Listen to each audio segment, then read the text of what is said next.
بسم الله الرحمن الرحيم. عايز أقول كلمتين. كل البعثات الأولمبية في باريس بتحصد ميداليات. كل الدول اللي زي الولايات المتحدة الأمريكية والصين واليابان وروسيا ودول كتيرة جدا وفرنسا، كلها بتتنافس على جدول ترتيب الميداليات الأكثر ذهبية والأكثر فضية وبرونزية والكلام ده كله.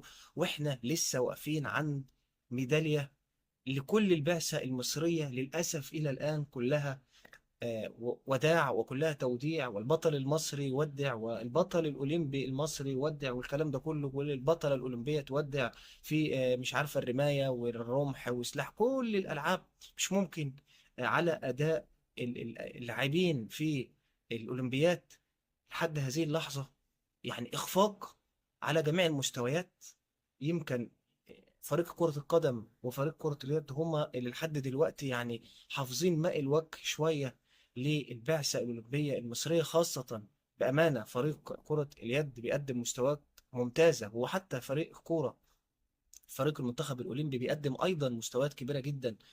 وبيلعب إن شاء الله مع المنتخب المغربي، وإن شاء الله المنتخب يحقق ميدالية برونزية ومركز ثالث.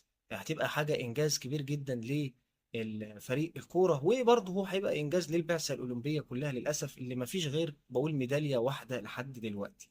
يعني احنا مش نفسنا نبعد شوية عن قصة التمثيل المشرف، لأن احنا مش بنعمل تمثيل مشرف. يعني لما نلاقي لاعب بيحقق مركز قبل الأخير ومركز أخير في ترتيب اللاعبين في السباحة في الرمح في الرماية في كل الألعاب، للأسف بنحقق مراكز أخيرة وقبل الأخيرة. يعني ده يعني أنا شايف إن ده إخفاق كبير جدا، وده يعني شيء سيء جدا لاسم مصر، إن إحنا نودي لعيبة.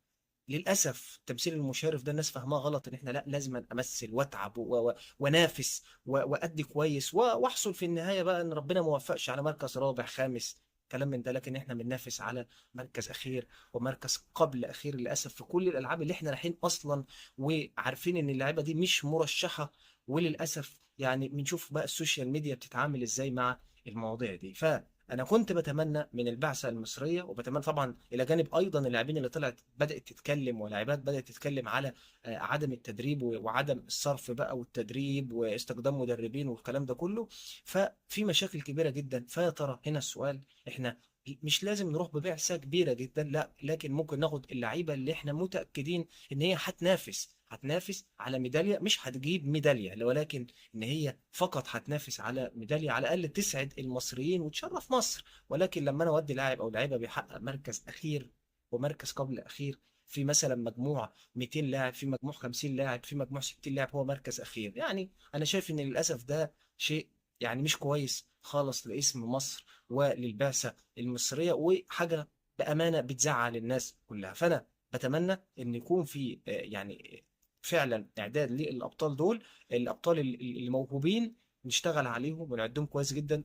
كمان الاداريات والكلام ده والاتحادات واللجنه الاولمبيه الكلام ده كله يصرف على المواهب دي. ولكن في نفس ذات الوقت قبل البطوله لازم اعمل حاجه زي قانون. مش ممكن اي لاعب او لعيبه حقق نيجي نقول اصل حقق بطوله افريقيا، اصل حقق على مستوى مصر مركز اول، الكلام ده كله ويروح ينافس على مستوى العالم، يبقى للاسف في مكانه متاخره قوي في العاب كتيره قوي.